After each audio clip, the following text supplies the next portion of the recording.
Assalamualaikum warahmatullahi wabarakatuh. Kembali lagi di ruang belajar bersama dengan Ibu Wira Evianti.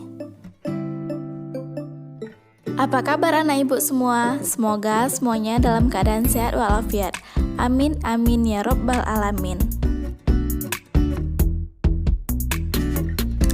Hari ini kita belajar seni budaya kelas 9 dengan materi menyanyikan lagu secara solo atau tunggal. Ini adalah buku panduan yang kita gunakan.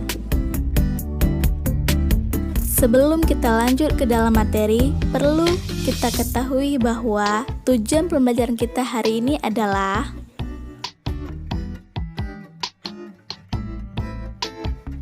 bernyanyi merupakan aktivitas yang menyenangkan bagi siapa saja yang sedang bahagia, sedih, ataupun dalam keadaan yang tidak menentu. Ada beberapa hal yang harus benar-benar dipahami dan disiapkan oleh seorang penyanyi yang akan bernyanyi solo atau tunggal. Yang pertama, materi vokal. Yang kedua, teknik vokal. Dan yang ketiga adalah penampilan. Materi vokal. Ada perbedaan mendasar terhadap materi vokal yang dimiliki oleh dua orang yang berbeda, yaitu 1. Warna suara atau timbre. 2. Wilayah nada. Materi vokal yang pertama adalah warna suara atau timbre. Perbedaan ukuran pita suara merupakan pemberian dari Tuhan yang akan menghasilkan frekuensi suara masing-masing. Dari perbedaan inilah dihasilkan warna suara yang berbeda. Materi vokal yang kedua adalah wilayah nada. Setiap orang memiliki wilayah nada yang berbeda-beda sesuai dengan ketebalan pita suara yang dimiliki, juga upaya seseorang itu dalam mengolah teknik vokalnya. Berikut ini pengelompokan wilayah nada sesuai dengan ambitusnya. Pertama, suara anak-anak. Wilayah nada suara laki-laki dan perempuan pada usia anak-anak mempunyai ketinggian yang sama. Perbedaan akan terjadi ketika anak laki-laki beranjak dewasa. Ada perubahan wilayah nada berdasarkan perubahan fisik yang mereka alami. Batas wilayah nada yang dimiliki anak-anak adalah sebagai berikut. Selanjutnya, suara wanita. Suara wanita dibagi menjadi 3, sopran, mezzo-sopran, dan alto.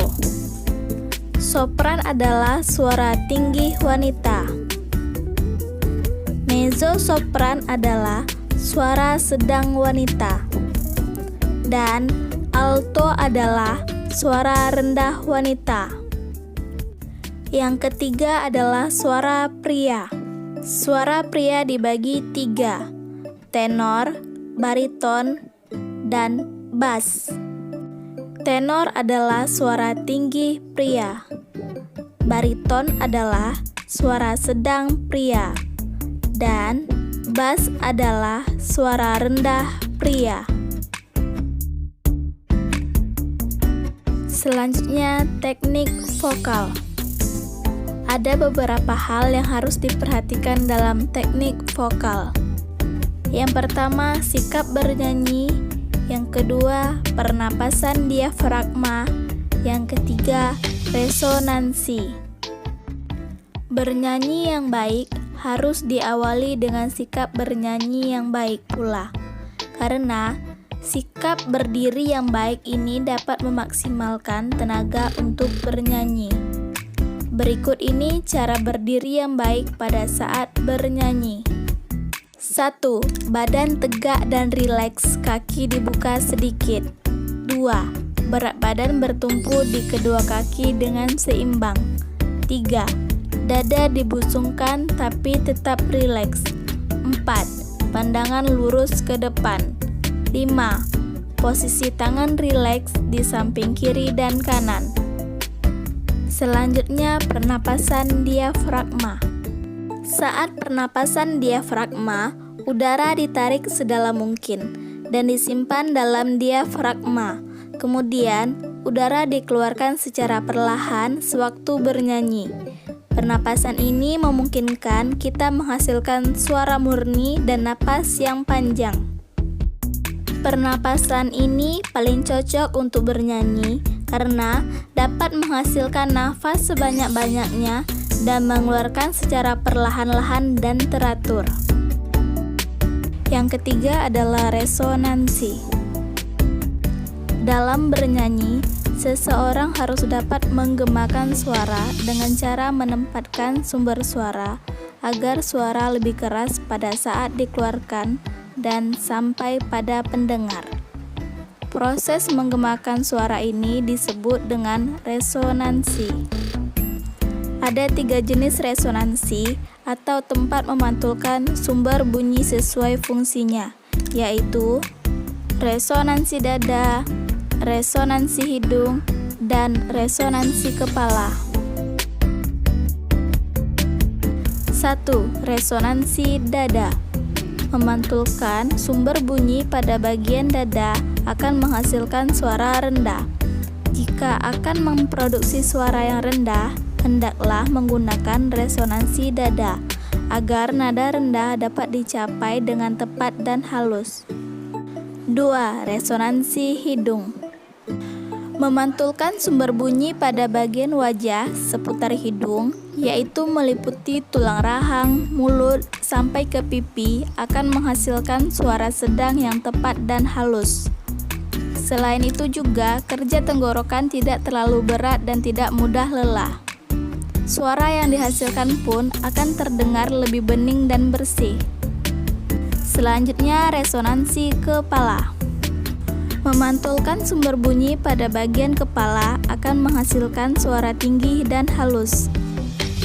Untuk dapat menghasilkan nada-nada tinggi yang tepat dan halus, resonansi kepala ini juga harus disupport dengan kerja otot diafragma yang maksimal juga.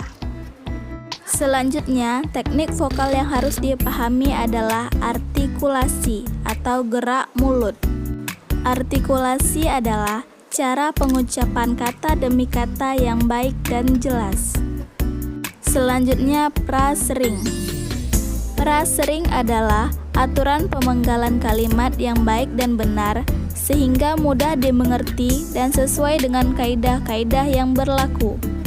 Teknik vokal yang selanjutnya adalah ekspresi atau mimik wajah.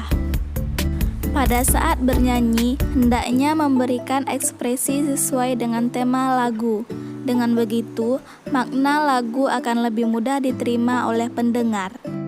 Ekspresi meliputi mimik wajah dan gestur atau gerak tubuh.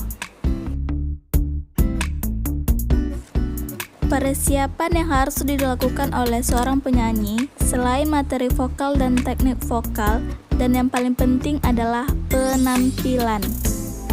Seorang penyanyi yang profesional akan mempersiapkan penampilan mereka mulai dari baju atau kostum yang digunakan, gaya rambut, sepatu, aksesoris, dan riasan wajah yang disesuaikan dengan tema acara, tema lagu, dan tempat yang menjadi tempat tampilan untuk bernyanyi. Hal ini dilakukan agar pertunjukan menyanyi menjadi lebih indah dilihat dan berkesan. Selanjutnya, latihan improvisasi lagu. Improvisasi merupakan hiasan yang digunakan untuk memperindah lagu. Improvisasi tidak dilakukan pada semua bagian lagu, hanya pada bagian-bagian tertentu agar bentuk lagu yang asli tetap jelas. Variasi lagu dapat dilakukan dengan mengubah 3 unsur lagu sebagai berikut. Yang pertama, ritmis.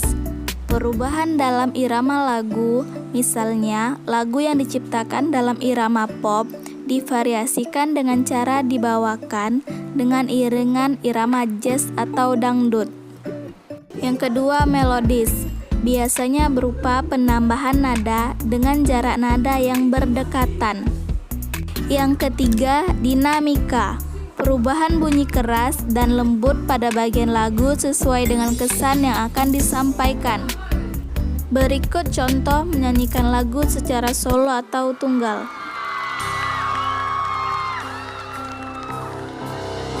Kau bisa patahkan kakiku, tapi tidak mimpi-mimpiku. Kau bisa lumpuhkan tanganku, tapi tidak mimpi-mimpiku. Kau bisa merebut senyumku, tapi sungguh tak akan lama. Kau bisa merobek hatiku, tapi aku tahu obatnya. Cukup sekian pembelajaran kita hari ini, semoga dapat dipahami. Tetap semangat belajar dan tetap jaga kesehatan. Assalamualaikum warahmatullahi wabarakatuh.